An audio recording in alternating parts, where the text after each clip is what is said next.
Hey everybody, it's your Mr. Bird here. We are going to go over the exploration of the Americas, the early part. Hopefully this is a foundation for our colonization unit that we're going to be going through, okay? So let's get started. The first thing I want to talk about are the reasons for this European exploration. There was a need for resources to find gold, get more land, find routes to India and China, and spread Christianity in a search for religious freedom. Okay, so essentially, why were they going? Well, all of these reasons. They needed more resources. They were running out of things in Europe. They were cutting down all the trees. They needed to find gold and riches to finance their continental wars. Europe was always engulfed in war and would stay engulfed in war until the early 1900s, through the mid 1900s, actually. They needed to find more land. It was getting very crowded in Europe. They also needed to find new trade routes. The Ottoman Empire controlled the eastern part of the Mediterranean Sea and any routes into the Indian Ocean from there. They wanted to spread Christianity, especially the Spanish, who had just finished taking the Iberian Peninsula back from the Islamic Moors in a series of conflicts known as the Reconquista. The Protestant Reformation was also going on in Europe at the time, so all these religions were splitting off from the Catholic Church, and many of them were being persecuted by the Catholics as well as their kings, because they weren't worshiping correctly, and they needed to escape or get killed, essentially, so that they could continue worshiping freely. So here's a map of Europe at about 1492. Here's the Ottoman Empire blocking the way to India and Asia. No, you couldn't go this way either. Spain's down here, Portugal's out here, France is up here, and England's over here. Essentially, these four countries were poised to jump off in, check everything going westward. So let's talk about the Vikings first. They were sailors, merchants, and warriors from Scandinavia. During the late 900s and early 1000s, the Vikings had explored upper North America in what was known today as Newfoundland. Several abandoned settlements have been found. They stopped coming about 1010, and the Vikings who settled there either left, died, or were absorbed into the native populations. Here's a picture of a lot of the travels, several people to mention here. Eric the Red was banished from Iceland for murder, so he set sail and found and named Greenland. His son, Leif Erikson, went further into Canada and called it Vineland, because there were vines all over the place. Other explorers who also ventured across the Atlantic were Bjarne Herjolfsson, as well. And he was believed to be the first guy to spot North America because he was thrown off course going from Iceland to Greenland, and he saw the land, but he turned around and went back to Greenland. I guess he was kind of late. And then we also have Thorfinn Garosefni, who attempted a permanent settlement in Vineland. Those are the settlements that we're finding and making archaeological explorations of, okay? The next thing we're going to talk about is our good old boy Christopher Columbus. Move myself out of the way here. He was an Italian sent by Spain, and this is about just under 500 years after the Vikings. He was contracted by Isabella of Castile to find new trade routes. He made landfall in October 1492, hence Columbus Day being in October. He made a total of 4 voyages and claimed land for Spain, including Cuba, Hispaniola, and many other Caribbean islands. He was made governor of Hispaniola. He is responsible for many of the atrocities against native peoples, killing, enslaving, and displacing them. He was actually arrested for these atrocities when he got back to Europe because people were reporting him for it. His sailors were reporting him for it. But he got off because at the time, the church chimed in and said, "We're not absolutely sure that these natives are people and not some form of animal." So talk about the arrogance of Europeans. So the next guy we're going to talk about is John Cabot. He was Italian. His actual name was Giovanni Caboto or Juan Caboto, depending on which records you look at. He was also looking for a famed route to Asia, and he explored the coast of Newfoundland in 1497, kind of like the Vikings did. He claimed what we call New England for England at the time. He made 3 voyages, and his impact on claims for England would resound forward throughout all the years because we speak English in the upper part of North America above Mexico. The next guy we're going to talk about is Amerigo Vespucci. He was an Italian navigator on a Spanish ship. He was originally from Florence in Italy. He wrote a popular book about his travels called Mundus Novus, or New World. Okay, he was able to prove that it was not India or China, and in 1507, the continents were collectively named America, which is the Latin version of his name, Amerigo, America. Okay. And the next guy we're going to talk about is Vasco Nunez de Balboa. An interesting guy. He was a Spanish explorer. He was the first guy to actually cross the continent. He did it at the Isthmus of Panama, so it's not like he walked very far. He founded a permanent settlement in Panama first in 1510. And that was the first permanent settlement of Spanish in mainland America. Now, he walked across to the Pacific Ocean in 1513. He was the first European to reach the Pacific Ocean through the New World instead of going around it like Magellan did when he named the Pacific Ocean. The next guy we're going to talk about is Jacques Cartier, because, pronouncing every letter in French is for chumps. And he's originally from Brittany in the northwest of France. He explored and named the St. Lawrence River.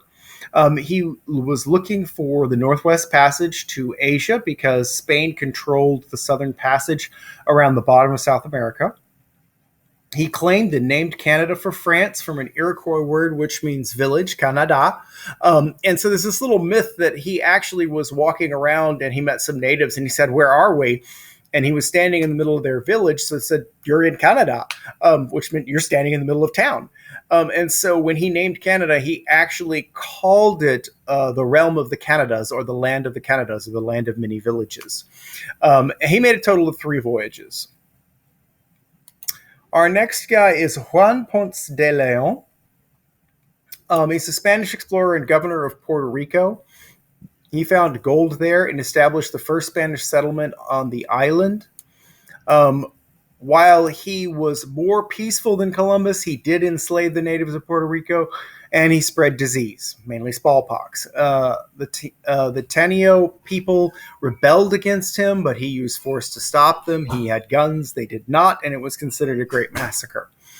After that, he went searching for the fabled Fountain of Youth, exploring and claiming Florida for the Spanish, naming it after all the flowers he saw there in 1513.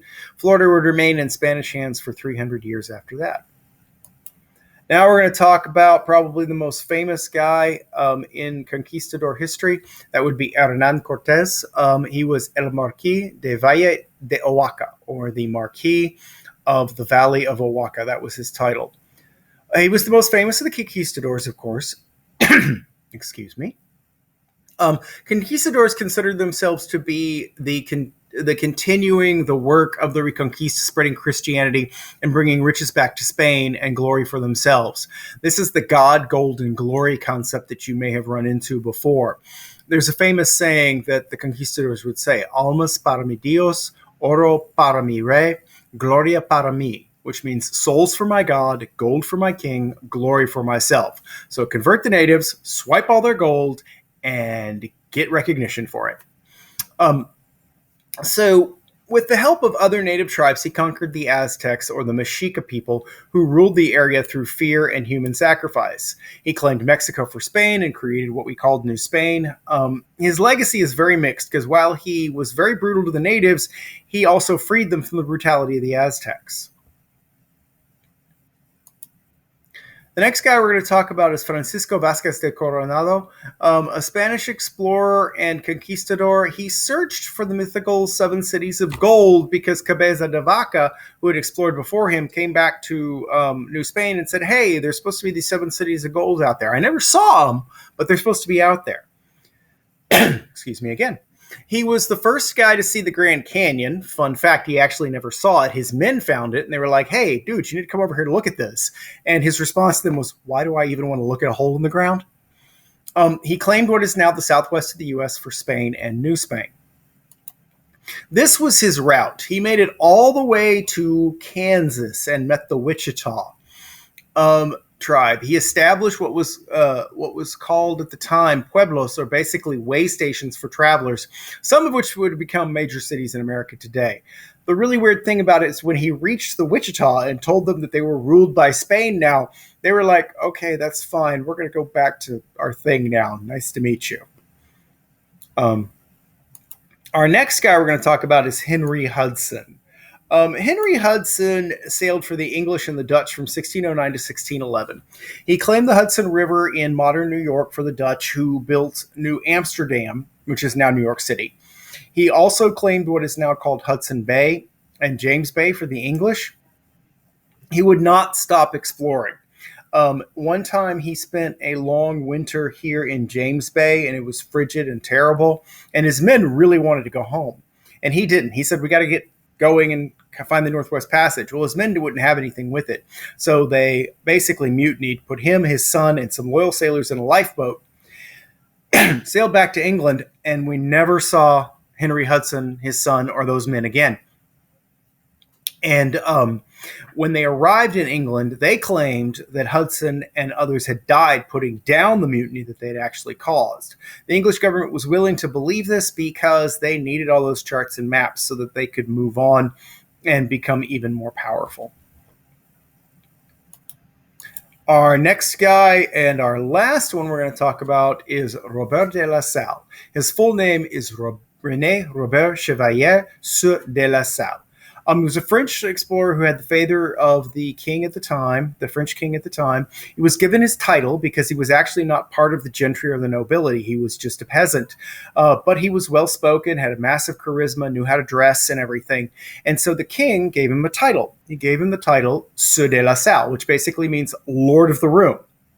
And so any room La Salle would walk into would be his realm at the time. He got no money. He got no land out of it. He just got this title so the king could hang out with the guy he loved who told jokes. But he did explore. He explored and established many forts along the Mississippi and the Ohio rivers. He established treaties and communication with many of the native tribes in North America. He claimed Louisiana for France, which at the time covered the entire Mississippi and its tributaries. So like the whole middle part of what is now the United States. He died in Texas trying to usurp the land from the Spanish for the French and get a hold of the silver mines that are still in Mexico to this day. He was murdered by his men because he was so arrogant. He thought he knew the way back to Louisiana after their mission failed, and he kept walking the wrong way. So they killed him, threw him under a bush near the Brazos River, and headed back to New France, which was all the way up the Mississippi out by the St. Lawrence Seaway. Okay, so after all of that, by 1700, this is what it looked like. All this purple here, of course, is New Spain and the Viceroyalty of New Spain and the Viceroyalty of Peru. Later, they would have a third one come in. It would be the Viceroyalty of Gran Colombia. The 13 colonies get established. New France is right here. Brazil starts getting established by the Portuguese. So they've carved up the Americas between themselves. There were a lot of outcomes from this. The native population was devastated. The land was plundered. Colonies were established to benefit their home countries. And basically the whole entire world changed in the Americas. Millions upon millions of natives died, and nothing would ever be the same again.